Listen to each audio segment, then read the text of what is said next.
Okay, so obviously a child or the adult now has accomplished a bit of independence. They have built confidence in the water. They are now able to float and stand up again, which is beautiful. Now we want to go to the next level, which is called the movement of water, in water, sorry.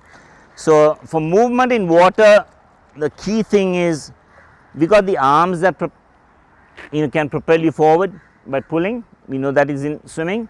We also have the legs that work. We feel it's always important to try and start with the legs. Maybe certain programs could be the other way around. They'll be introducing the arms first.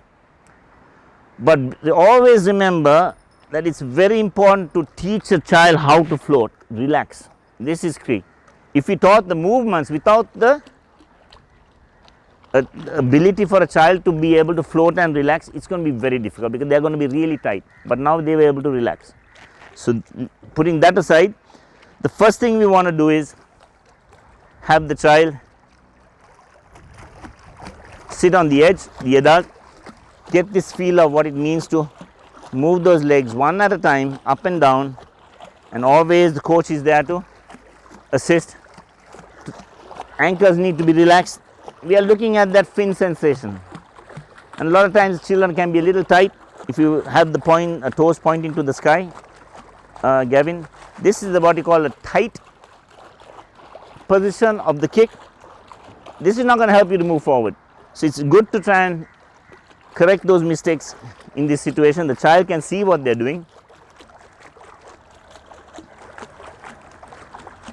And then once this skill is acquired, you get into the water, you keep half your body outside the pool and you kick. Do the same motion. This time your face is down, your body, we are looking downwards, and the same movement. And again, always a coach assisting. It's physically tiring for a coach, but this is very important that the coach is able to help the person to get the feeling of what this movement is all about. Once this is accomplished, we put the full body into the water. You got the edge tiles, very important to hold the edge tiles. Rest your elbows against the wall. In this case, they can have their face out of the water. You're going to use your core maybe, to lift your legs up.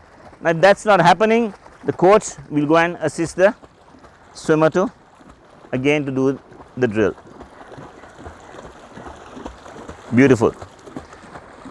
Now, when you're familiar, when you're okay with this, we slowly extend the arm away from the wall and have that straight arm position. This time the face might be in the water. We learned how to blow bubbles, remember? And now you can put those eyes face in the water. Remember, they are not still wearing goggles. At this point, if they do decide to wear those swim goggles, it's okay. But obviously in the next step, we're going to have them to wear those goggles. So here they are blowing bubbles. So that skill also is being taught. The kicking is happening. And they want to stand up. They tuck their knees under their body and slowly get up. What a beautiful job. Now, we've done it on the wall. Now we want to see some movement. The next big step for a person learning to take it to the movement level in kicks. Important that in the kickboard, that the swimmers hold the board with the fingers, the 4 fingers on top, and the thumb is underneath. So that in case you have the hands on top, what happens is the body can tilt down. In this case, we feel this is a better position to do. Sometimes the children are going to be a little tight here, holding it tight, a bit scared. But then we can ask them to play what we call the piano. While they're kicking, we say, play the piano. And they're like, here we are playing some piano. And then actually, what they're actually doing now is relaxing themselves. Here we go. Face down first, then push from the wall. Now, when they do this, they are not going to breathe maybe. They're still blowing bubbles. But if this is their first attempt, a nice long kick. For Gavin, that's about 3 body lengths, 4 body lengths. And he stops. Now we can say, hey, you learnt your breathing. Let's, from where he stopped, kick back to the wall. Same distance. Maybe try and breathe once.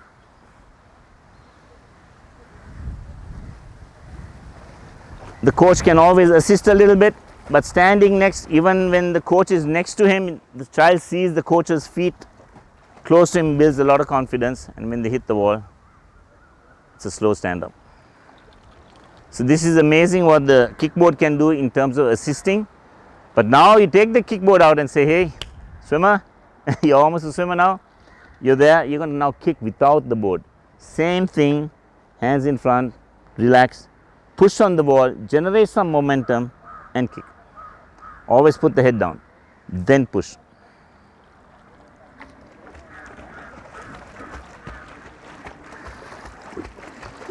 They're blowing bubbles. We got to encourage them to try and blow bubbles. If they hold that breath and wait, when they get up, they're going to be just blowing those all the air out at the same time. It's always good to be able to blow bubbles. This time, same story, same distance. We say, hey, Gavin, maybe you're going to breathe at least once between where he is and the wall. It's important that the coach stays close to him.